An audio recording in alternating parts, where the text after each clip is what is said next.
You're watching SuccesSoul Conversations, a series of inspirational interviews with people about their spiritual journey and how they came to reconnect with their soul purpose. Based on my new book, How to Be Successful, these conversations are designed to lift your spirits, shine a light on life's big questions, and help you become the person you were born to be. Don't forget to hit subscribe so that you don't miss out on the next episode. And I'm delighted to welcome Christy Sanborn today. She is an inspirational guide. She's a law of attraction coach, and she helps you rediscover your soul purpose. So I'm delighted to have you on SuccesSoul Conversations. And just for anyone who's watching, I met Christy probably about a year ago now in New York. My husband and I were on holiday and we were walking past Grand Central Station, and I saw this blow up or pop-up couch, as you call it, with this lovely lady sitting on it and a big sign saying free advice, free inspiration. And we walked past and I was like, I have to stop and go back and say hello to this woman, because I was just so taken with the idea. So I guess before we even begin to unearth all the amazing things that you do, where did this come from? Where did the idea for pop-up couch come from? First of all, thank you for having me, Vicky. Such an honor. I remember that day like it was yesterday, and I remember your adorable accent, and your husband you guys were such a beautiful couple, and I believe that was like a fall day too. I don't remember exactly when that was, but the pop-up couch is just always been something that I thought about. I grew up right outside of Philadelphia, so I'm not actually from New York, but I always thought, like, if I lived in New York, I could dress any way I wanted to. I could do anything I wanted. Anything goes. Like, I was always very envious of the people that lived there, because where I'm from, you couldn't really stand out and not be ridiculed for it. You know what I mean? So like, I always had this dream of just like going to New York and just being me, like just 100% being myself. So I found myself years later living in New Jersey with my husband and kids. And one day I just told my husband, I said, I don't know, I just have this like crazy burning desire. I want to talk to people on the street. I want to have like street talk with people. I just want to, I know that I have good advice, because people have told me in the past that, they always call me when they're struggling or looking for, wisdom or answers about their love life mostly. And I thought, let me just try this out with some strangers, and I went on Amazon, and crazy enough, I'm like, what if they have like a blow up couch? And I just so happened to find one. I'm like, oh my God, there is one. And it was like $60. I'm like, okay, that seems like a good deal. And then I bought a battery powered blower, so I could just take it to the city.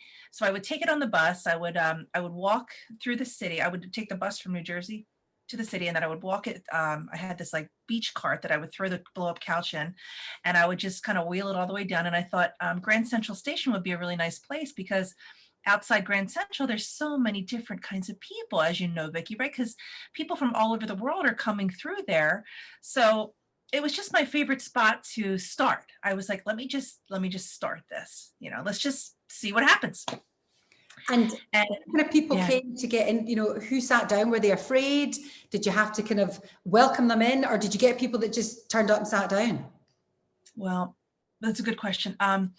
I will tell you, it's funny when you set out to do something that you really are excited to do, and you think that this is going to be like a new thing, and it was, and it all leading up to the moment of actually blowing it up was so exciting. And then when I actually had to blow it up and sit there, I had a hard time. I'm not going to lie. It was almost like being naked in the city. That's what it felt like, because, it's such a vulnerable thing to do, to just sit there and just kind of try this thing out, right? And be okay with people maybe saying things or laughing or pointing, or, I had some of that, and some comments, like, but that's normal life stuff. But actually, interestingly enough, I had such a positive influence on people that would come around. I had all different kinds of people, all different kinds of ages, women, men, kids, people visiting New York, New Yorkers. I just had such amazing, I will say this, when you decide to do something in life, okay, whatever that is, the right people will find you. I believe this 100% wholeheartedly, because that's what happened to me. And even if I had like 2 or 3 people or 4 or 5 people a day, they were the people that needed to see me that day. And I believe in my heart So that you get a calling for things in life, right? Absolutely. And I think so many people who are, wanting to do something and get that calling and wanting to be of service, there's a tremendous, I guess, I don't know whether it's ego in us or whatever it is, but there's just this desire to help loads of people. And some people are like, oh, well, I only helped 3 or 4 people, or one person watched my my vodcast, or, only 3 people replied to my blog. There's just this terrible, we've got a vast numbers, but in actual fact, you can make an amazing difference with just one person. And that one person then tells their friends and so forth and so forth. So it's just such an amazing thing that you did, and I loved it. I still love it to this day. And I almost would like, I've thought about it on and off to say, I'm going to go do that. I'm going to steal her idea and go and do it because it's genius. But I wanted these conversations to follow my new book, How to Be Successful. And there's 3 stages to the book. And the first stage is the understanding, which is really the part of our lives where we realize things aren't quite right. We don't feel satisfied. There's something more, but we can't quite understand what it is, or a change needs to happen. And sometimes this is a period that drags over a number of years. Other times it can be something that's just like a snap decision, an overnight experience. So you didn't always, or you weren't rather always, an inspirational guide and law of attraction coach, were you? No. No. No. Yeah. No. What were you, and what was the point in life where you decided, I don't want to do this anymore, there's got to be something more? What was I? I really was so many things. That's the best part. Like, I had so many jobs. I started working at 14, and I moved out of my house, got my own apartment at 17. And I was just always a driven girl, like I hated school because I always thought school for me was a waste of time when I could be working and making money and earning a living. And I've just always had so many different kinds of jobs. So the one job that I did settle into after having many jobs was a hairstylist. I thought, let me go to school. I do like hair. I like makeup. I like talking to people. And I was lucky enough to meet someone who owned a school for hair. And I went and got my cosmetology license. And I ended up doing just men's hair, not women, men's hair for over 20 years now. So that was always a passion of mine. I enjoyed the hair, the back and forth, the therapy behind the chair, meeting different people, learning different things, all different stories, and also it kind of gave me a chance to put myself out there, because I was a shy girl growing up, believe it or not. I was not this like outgoing, girl. I was always on the tall side. So I was a tall, kind of shy girl growing up. And it took me a while to come into my own. And then after doing hair for so many years, I finally said to myself, do I want to open up my own hair salon? Since I've been doing hair now for 20 years, that would make sense for most people in this kind of business. That's kind of the next step, right? And I thought about it for a while, and I realized, no, I don't want to have my own hair salon. It's not the hair that I love. So I analyzed it. What is it that I love about this job? Because even today, I still cut hair on the side, but it doesn't feel like work to me. It still feels like fun. It's still exciting. I still give it my 100% every time I give someone a haircut. I pour my heart into my work. But it's the talk, it's the therapy. It's the, how are you feeling today? What's on your mind? What can we solve together, in this little half-hour time that we're spending with each other? So that's what it was for me. I finally realized that it wasn't the hair, it was the therapy that I loved, the coaching. And how was that? Because, I don't know what it's like in America, but certainly in the UK where I'm from, we are getting a lot better at it. But men traditionally, and this is a blanket, tarring everybody with the same brush, but men in general aren't great at opening up and talking about their feelings and explaining what's going on. Did you find that you had to kind of pull that out of the guys, or did it just naturally happen? Oh, no, you're 100% right. Men, what's funny? Men don't get asked the right questions. That's the thing. Once you ask them the right questions and they start going, they will tell you what's on their mind. They want to discuss things. And when you say what kind of job do you have? And they'll answer. And then I would say well, if you weren't doing that job, what job would you rather be doing? What would you rather be doing with your life? And most men are like, I have no idea. No one's ever asked me that question before. And once you start prodding a little and asking those kind of questions, then they come around, and they want to share, they want to discuss what's on their mind. And you're right. They're a little different than women when it comes to opening up. That's true. Very true. Mhm. And so this kind of therapy was going on that perhaps maybe some of your clients didn't fully know what was happening. They just thought, oh, Christy, she's a hell of a nice girl, really interested in me. Were you always this way inclined? I mean, you did mention obviously that you were kind of shy, and I get the tall. I'm also tall, I'm nearly 5'11", so I was a kind of awkward kid because I was always huge next to everybody. But in terms of sort of the therapy side of things, is this something that's come from you out of your own experiences of not feeling comfortable in your own skin, or is there some kind of intuitive or psychic aspect about what you do? How did you kind of come to this therapy skill? Because it is a skill. Yeah, no, you're so right about that. Looking back when I was a kid, I remember being like, maybe like 14 or 15. And back then I had this idea. I thought that I wanted to have like a service with people where people could call, like a 1-800 number, which by the way, I still want to have my own 1-800 number just for free advice, because I think that's something needed.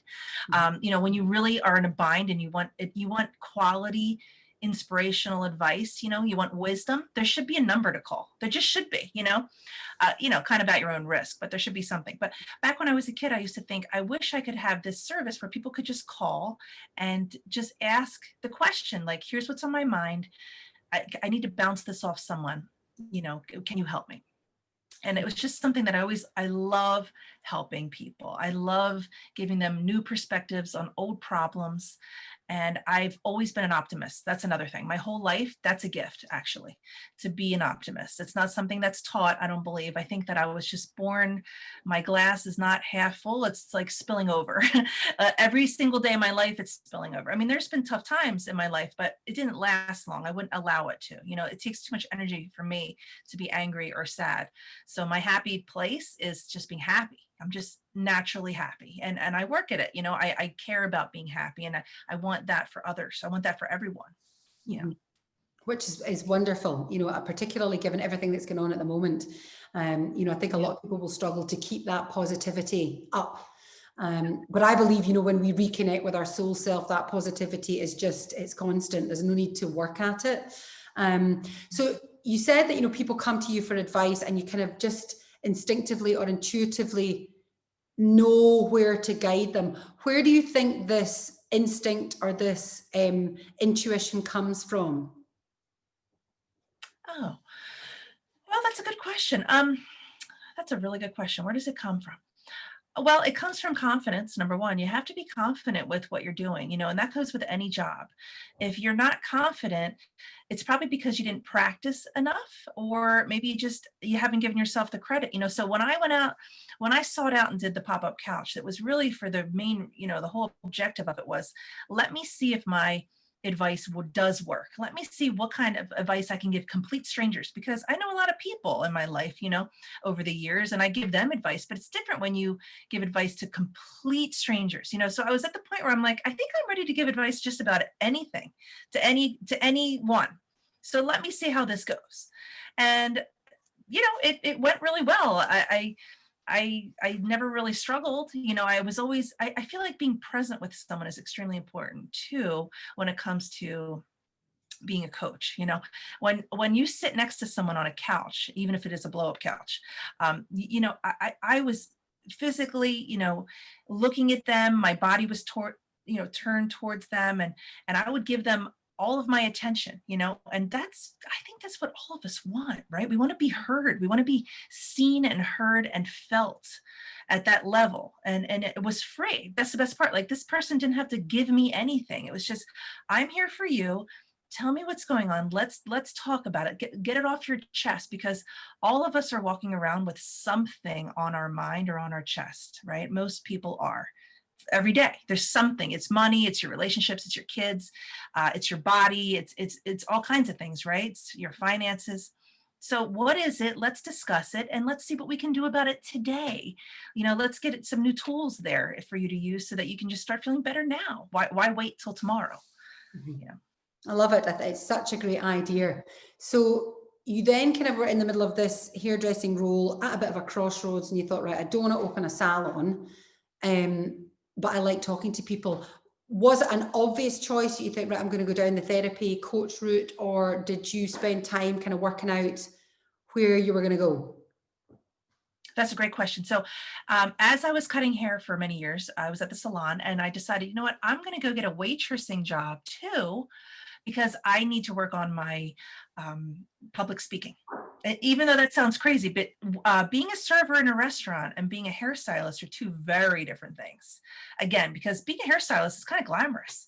People come in, you know, you're all done up, your hair's done, and you know, you look great, and it's just part of the job. You know, you have this like this whole thing. It's kind of like a fantasy thing. You know, you go in, you get your hair washed and clean and blown out and all that stuff, and standing behind the chair doing hair is like being on stage, right? It's a very different story than waiting on tables. So I said, if I'm going to start thinking about the coaching thing, I need to put myself in an uncomfortable situation.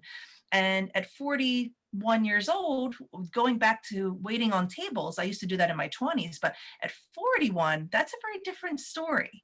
And I wanted to see what that felt like. I wanted to see how people treated me and how I was okay with how they treated me, or maybe if they looked down on me, or, you know, I don't even know. I'm not, it didn't matter to me. It was just like, I'm going to take this job because I want to work on my public speaking and I want to make sure that I'm confident, again, speaking to anyone who I may be speaking to. So I did work at the kind of like you've done this. I mean, I know you obviously trained, you know, and you're qualified, but it's kind of like you've done this school of life where you've just gone in and, you know, learned to, it feels raw, you know, it feels like there's, you know, I mean, total curveball. I was not expecting you to say before I did this, I decided to go and do waiting on tables, which incidentally, I think is an amazing job. And I don't think enough credit is giving to waiters and waitresses, given the fact that we spend our hard-earned cash, you know, on a night out, and a waiter or waitress can make or break that night for us. So there's a huge responsibility with that. So you did the waiting on the tables, clearly successfully. And then, you know, how long did you do that? And then how did you enroll? Because you taught yourself sort of, you know, I guess the role of being a therapist through these 20 years of being a hairdresser. So what made you decide to go and study particularly intuitive guidance or law of attraction? Well, you know, after the waiting the tables thing, which by the way, I showed up to that job, but like any other job, I showed up to 100%. You know, I made sure that my hair was done. I had makeup. I was, you know, nicely dressed. Every table I waited on, I was overly pleasant, you know, and I think that's so important. Like show up to your job like it's a stepping stone to your career, right? Like to your passion, because every part of your life is part of your living your passion, you know? So it's not just like, oh my God, this job sucks. I can't believe I have to show up here and wait on these people. And no, it was never like that for me. And even now, like do what you do well, show up as your best. And just know that someday you're going to look back and say, wow, like I did my best then. And, you know, now look where I am, you know, it's all part of the process. And I love feeling humbled. I like feeling that I like putting myself in uncomfortable situations on purpose so that I personally can grow from those situations. And I did look into life coaching, certification and other things like that. But the truth is, Vicky, I don't like school. I was like, yeah, I don't. I didn't want to go to school for life coaching because I would have had to get some training for that. And then, of course, there's rules that come along with life coaching. If you're a life coach, there's certain things you can't say and do. So I'm like, okay, I don't want that. I really want to be me. I want to be able to have no boundaries, no rules. I want to be able to have someone in my presence and coach them the way I want to coach them. I don't want some sort of rule book along with it like therapists have. So I ended up just I did some mentoring with a psychotherapist. I actually met this woman at the Port Authority in New York one day when I was with my pop-up couch. And she said, she was asking me, what does that sign say? What are you doing with this thing? And I said, oh, you know, I have this pop-up couch. I give free advice to people. And she goes, well, I'm a psychotherapist. I'm kind of curious about what you're doing. Do you have like degrees and stuff like that? Do you have? And I said, no, I don't. And that's the funny thing about New York. Like as long as you don't charge money, you can do anything you want. You know, you can give out free advice. It's fine. So we ended up talking and I mentored with her for about 6 months. She showed me some of the ropes about having people in the office and, you know, how to go about introducing yourself and ask certain questions and how to take notes with a client. And like, so I did gain a lot of really good information from her, which was good. Because to be honest, I didn't know anything about opening up my own business. I had no idea. So I did work with her. And then I decided that, okay, I'm just going to call myself myself something. I'm just going to call myself, since I'm not a life coach, I'll just call myself something. So I sat with that for a few weeks. I really thought about, what am I going to call myself? And I did come up with the inspirational guidance coach. So I made that up. I'm the only inspirational guidance coach I know so far. But I'm allowed to call myself that, and that feels good. So I love it. So traditionally, not the traditional route. You've kind of done it all on your own, which is wonderful. And this is why I love these conversations, because to be honest, I just assumed, that you'd gone down the kind of schooling route. But that's interesting, because clearly, which is what I believe, it's already inside you. And somebody can give you structure and school can give you structure, but you're like me, I don't like being put in a box, and I don't like the specific rules that you have to follow. So wonderful. So inspirational guidance and law of attraction. Now, we spoke just before I started to record this, and you said you've got some new stuff going on, but I just wanted, before we jump to that, talk about the inspirational guidance. What, if somebody comes to you, who works with you? Who do you work with? What kind of people come to you? And are you solving problems for them, or are you, empowering them to make their own decisions? How does it work with you if it's slightly different to a life coach? Yeah, it's a great question. To be honest, it's funny. I've had teenagers come to me. I've had couples come for couples coaching. I've had individual men, women, straight, gay, all kinds of people. That's funny.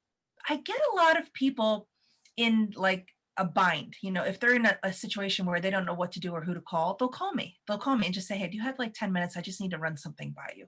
And it's funny. I always wanted to be that person for people. I wanted to be the person that they could call, that I would never judge. That's one thing that's very important in coaching and therapy. You can't judge anyone. You have to love everyone. There can't be any judgment. And you also have to be yourself. You have to be 100% vulnerable yourself. I'm willing to tell anyone anything about me. I have nothing to hide. I have no secrets. I will answer anyone's question honestly, and and I'm okay with that. And I've done the work. See, I think you need to do the work to be a good coach and a good therapist. So the work is looking into your past, forgiving everyone that's hurt you, appreciating how far you've come and still how far you're going, and having unconditional love for yourself and others. Even before the law of attraction comes into play, all that stuff has to be done. And a lot of people never do that kind of work. They're walking around with resentments and anger and hurts and things that have never been dealt with or faced. Okay. And if you do that, you really can't change your point of attraction and meditate and all this other wonderful things, right, about life. You can't get there until you do the back work. You have to do that. And I help people with the back work. Let's just go back and figure out where's the live wire, right? Let's go back there and find out what's frazzled. What can we fix today? Who can we write a thank you note to today? Or an I love you, an appreciation note, or I forgive you note today? Who can we write one of those to today? And let's start the list of people that we need to start forgiving and love and appreciate, because a lot of us never do that work. And that's what's holding most of us back. And it's, forgiveness work is such a powerful exercise. And I did this myself, where I journaled every day for half an hour in the morning and half an hour in the evening. And in the morning, I, wrote out, it was almost like writing lines for school, if you were naughty. I don't know what it was like in America, but in Scotland, where I was brought up, if you were naughty as a kid in school, you get sent home and you had to write lines. And it was like, I must not do this again. I apologize to my teacher. I must not do this again. I apologize to my teacher. And they say, right, you have to write that 100 times. So it's the same kind of process where in the morning, you forgive, and literally it's whatever name pops into your head, and it might not make any sense to you at the time, but you have to write, this, I, forgive so-and-so unconditionally, and I release with love, or whatever the phrase is. And you do this in the morning, 30 different people in the morning. And then in the evening, you do the same thing, but you forgive yourself, and you do this for 7 days. And honestly, it was the most subtle, but the most impactful change. So it was really weird. It wasn't like a massive obvious shift, but it just all of a sudden something was lifted, and it was like, okay, well, that feels way different. So I totally hear you on the forgiveness thing. So the inspiration tends to then come from, as you say, to take people back to solve what's going on within them, you know, maybe some shadow work, that kind of thing. Basically, I guess, to allow their own inspiration to flow rather than you giving them inspiration.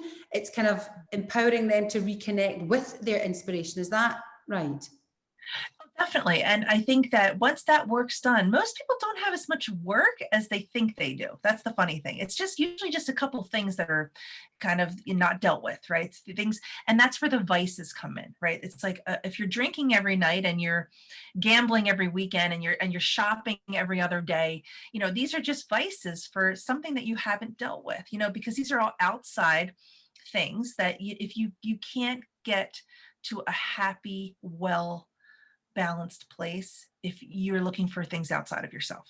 Mm-hmm. So you know that, Vicky, you got to start with within, you know, let me fix what's inside first. And then I won't need to search outside for a partner or a new puppy or anything else that's just that quick fix, right? So people are looking for the quick fix, but if they could just take a little bit to be easy on yourself. Like you said, you know, and the forgiveness thing is interesting. I did the whole forgiveness work a couple of years ago, right? I forgave every single person, I thought. And every once in a while, something will pop up, like you said. And it's like, oh my gosh, I should probably write that person a note that I forgot about that one person that I ended things badly with, right? There was no closure, or I was mean to that person, or let me just send that person flowers, or let me just write them a note, or let me just say a prayer for them, or anything. Again, that's all part of it. And it's so important. It's the fast route to success, if you ask me. It's the secret. Yes. 100%. And I'm laughing because in my book, I'm trying to find out if I can see the chapter. I talk about vice and virtue, you know, and I absolutely agree with you that, there we go. So I do a thing, I don't know if you can see that in the books, there's an exercise in the book about vice and virtue. Wow. And I love 100%, you know, our vices basically mask, you know, all the sort of work that needs to be done. And I think a lot of people don't think that if they aren't even eating healthily, you know, if they have too many, you know, McDonald's, other burger choices are available, but, you know, junk food or too much boozing, even shopping too much, you know, having, you know, meaningless sex, you know, it doesn't necessarily need to be the hardcore, you know, alcoholic, you know, drug addict, you know, there's so many subtle vices that really mask where we're at. And it's interesting when you reconnect and shift all those vices and reconnect with, you know, the kind of very essence of who you are, your soul self, you absolutely, you know, do not need, you know, a fraction of all the things that we think we need to make us feel better. It's a real, you know, and I love the fact that the universe loves a contradiction. It's a 100% less is more, you know, it's really, and you find yourself, you know, the wardrobe will get cleared out, you know, there will be friends that, you know, you just get rid of stuff, rid of, and really thin out life, you know, and and you know what, give it away. I love giving stuff away. It's my favorite thing in the world. Like, I can't wait to have more so I can give more away. It makes me so happy. I just love giving stuff. I like gifts. I like buying gifts, but I even more so if I'm out like at a restaurant or something like that. This happened to actually like maybe like 6 months ago. I was out with my husband for some drinks at this restaurant in our town. And this lady sat next to me at the bar and she's like, oh, I love that bracelet. It's so pretty. And I'm like, oh, thank you. And she goes, oh, where'd you get it? And I took it off and I let her, you know, look at it. And I said, oh, try it on. You know, she tried it on. I said, good, you keep it. And she's like, wait, what? Keep it? I said, no, please. I want you to have, like, you have it. It looks great on you. You keep it. And my husband's like, oh, she does that all the time. Like, but that's just fun for me, you know, because it was mine and I enjoyed it, but now you have it, right? Like, that's what life's about. Like, here, if it's going to make you happy, then that makes me happy knowing that you're happy. And that's wonderful, you know? Yeah. And that's the thing, is the ripple effect, you know, and like we said at the beginning of this conversation, you know, if you affect one person, you know, even if it's with a smile, you know, if you're on the tube, you know, obviously wearing masks is very difficult these days, but I'm taking us out of the mask wearing scenario. But, you know, if you smile at somebody in the street or, you know, let them in front of you in the queue, these are such tiny wee things, but they just, you know, make people's days. And the ripple effect of that, you know, goes way beyond anything that you can imagine. So I love that. I'm with you on that as well. You know, my husband's always like, I think I'll pay for her shopping. You know, and if it's a $5, you know, she's jumped in or let somebody in, he's like, oh, just buy that for her. You know, so he's a definite one for that as well. So I totally agree with the whole law of attraction, just to kind of knit back to that you really have to be in the right space, because the universe listens to the energy, not the words. And particularly with law of attraction, it doesn't matter how right you think you're saying it. If you don't feel it, it's never going to happen. So we know that you do inspiration work, and the law of attraction, which I love, and absolutely giving, that exchange, that giving, and that energetic exchange is how you build abundance into your life. The more you give, the more you get. It's just the rule of nature. Oh yeah. Exactly. Because when you can give it away, that just translates to the universe that I have enough to give. So give me more, right? Like, give me more. And there's nothing wrong with wanting more. We all want more. It's just a matter of being appreciative of what you have at the moment.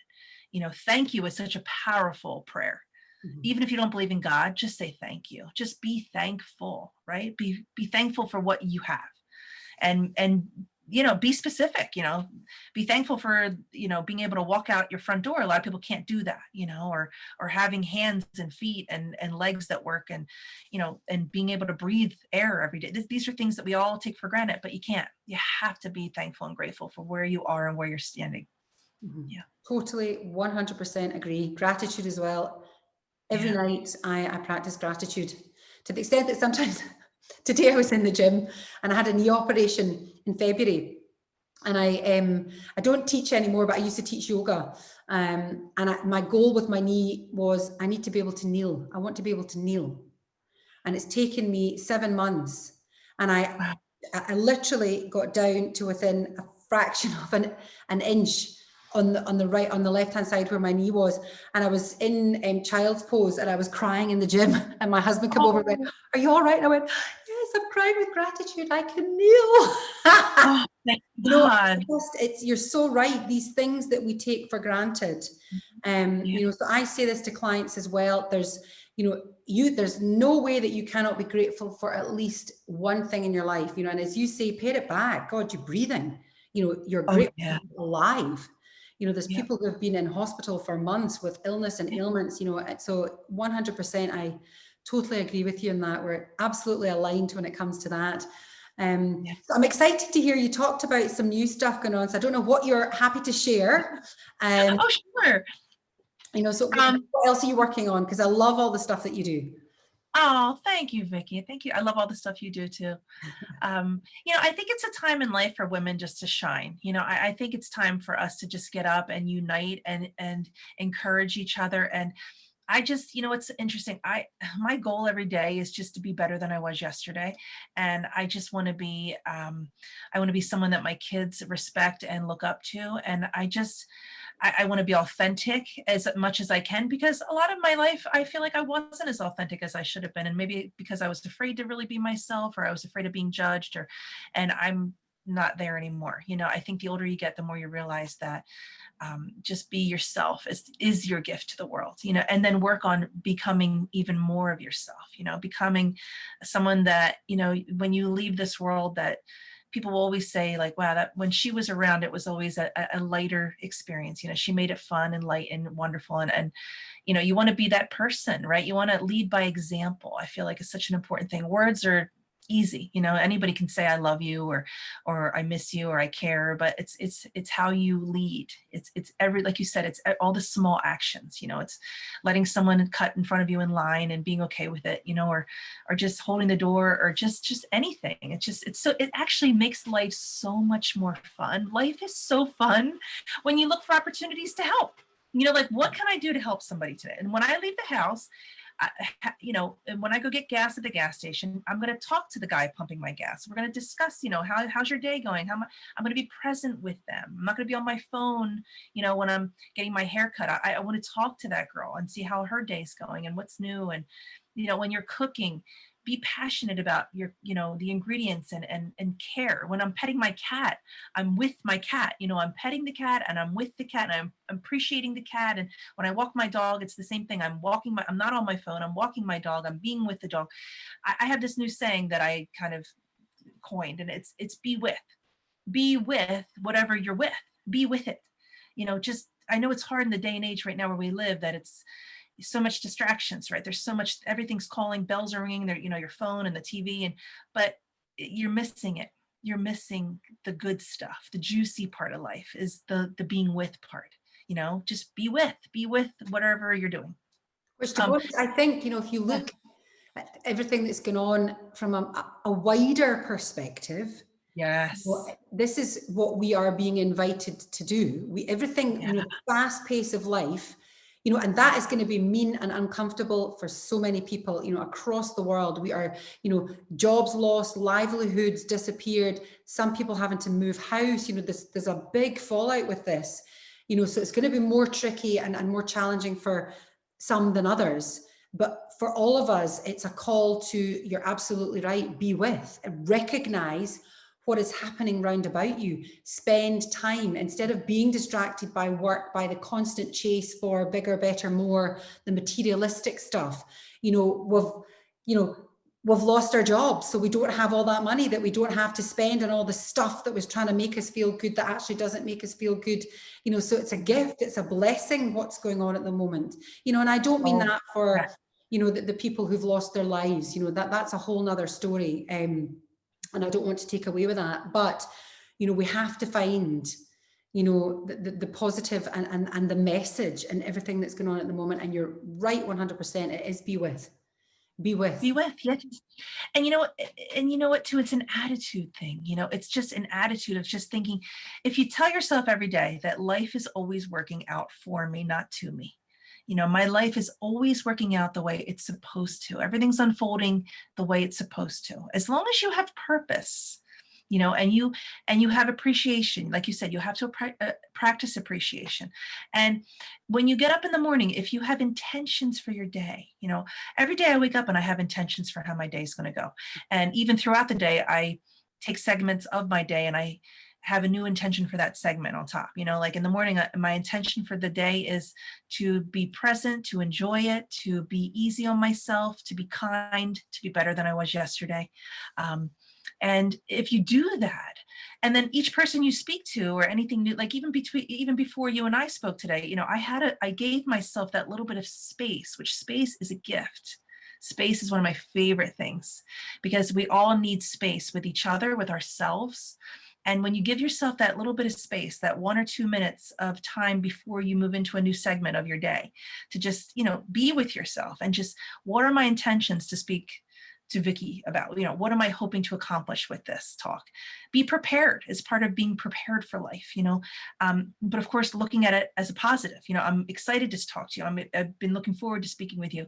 So my intention for the conversation, I had one before we spoke, you know, be aware of those things. Being awareness is also a gift. You know, we're not all aware, are we? A lot of us are walking around completely unaware of what's going on. And that's in not actually participating in life, you know, responding to life, but not participating in that, you know, and it's interesting, you know, you talked about life happens to you. I believe that, you know, life happens by you, for you, to you, you know, everything that's happening around you, you know, was my belief are, you know, it's kind of predetermined. You know, we came into this life with a predetermined set of experiences that we were going to go through to help us evolve as soul beings, you know. So how we get to these, you know, points are free will, but you're going to get to them whether you like it or not. You know, it's happening. So, and the other thing that I'm really passionate about, and I always tell clients, is responsibility is such an amazing word, you know, and I want to reframe people's experiences of responsibility,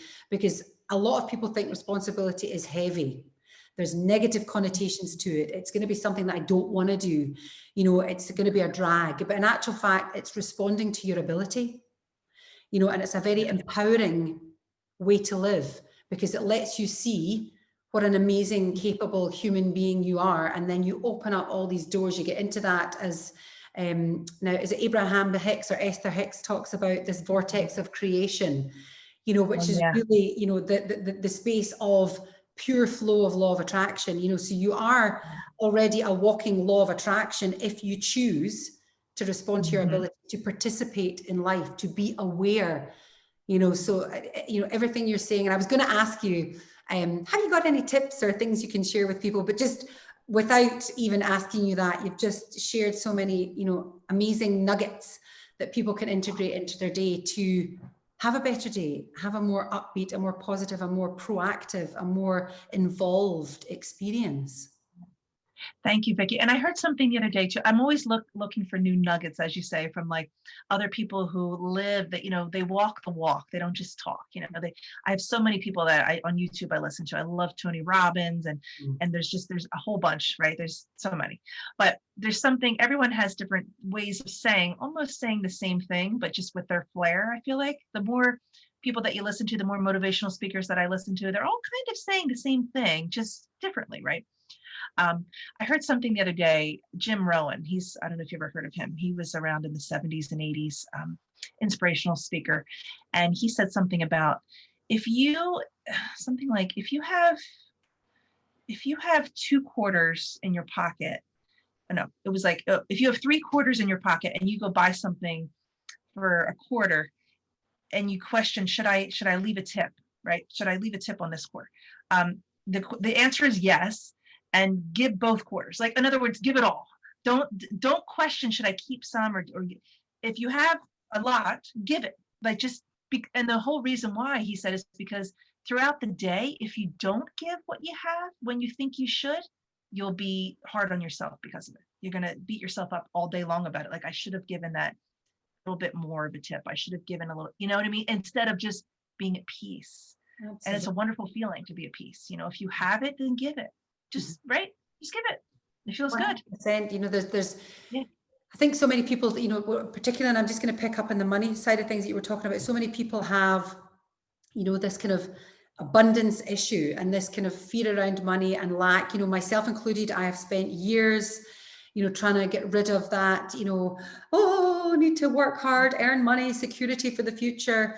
And I can't remember who it said, but somebody said, when you go to the petrol station, do not go and put, £10 or $10 worth of petrol or gas into the car, because it makes you think that you have no money to fill the car. You automatically, without even doing anything, cement this lack mentality. Wait until the car needs filled and go and fill the car. And even if you only half fill the car, put $30 in or £30. But never just put a tenner in and then 3 days later put another tenner in, because it's just cementing this lack mentality. And you're absolutely right. When you hear the stories of people who've really made it, who've done something special and they're living their soul purpose, because I believe when you live your soul purpose, success is an automatic offshoot off the back of it. Success as we know it to be, the material side of things, etc. But they have always, every single story is people who have given everything for their dreams, for their hopes, for their aspirations, for their calling, for their purpose. They have thrown everything at it. I watched Tony Robbins, the I Am Not Your Guru, and one of the women sold all her furniture, every piece of furniture in her house, to buy the ticket, because it's like $5,000 or something to go and do his immersive 4-day weekend. She sold the whole lot to go and do this experience. And she got picked just randomly to share what her story was. And she had a really harrowing story. But everybody was so touched and so taken by not only her story, but the fact that she'd sold all her furniture to come, and I've got goosebumps when I'm selling this, that by the end of the weekend, the people who were there had donated $100,000 for her. Oh my gosh. Oh my gosh. That's so beautiful. Goosebumps. Wow. So that is just, that takes balls. Not everybody get the balls to do that, but that is pure commitment in life.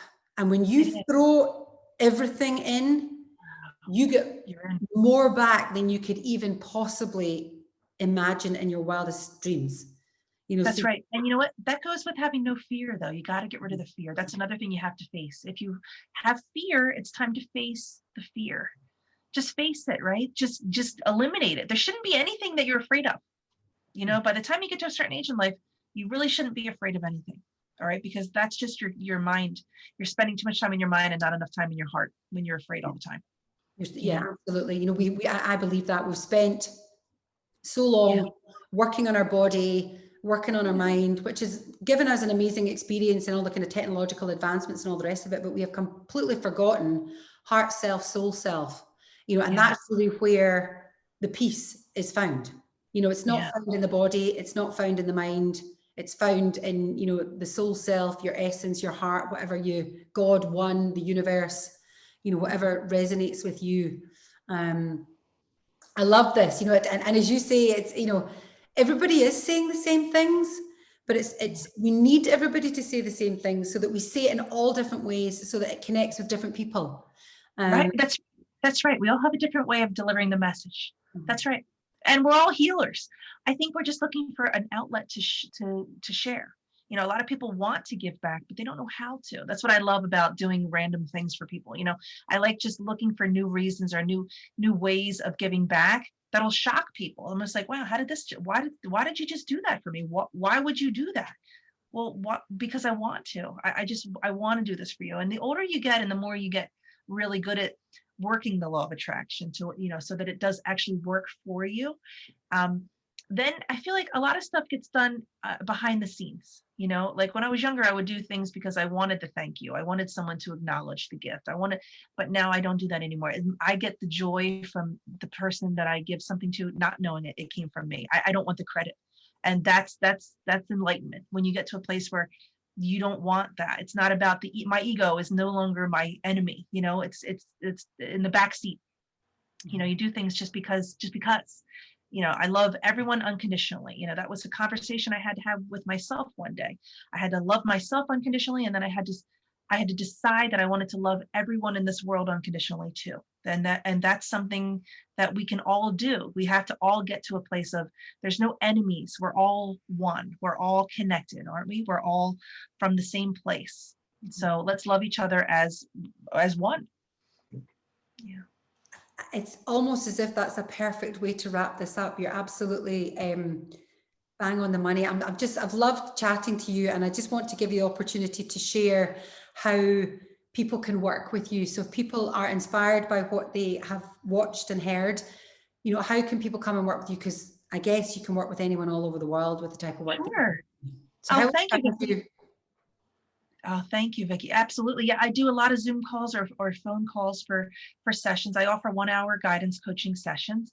So if anyone would like to give me a call, or you can go visit my website, it's more, MORE dash alignment, ALIGNMENT.com.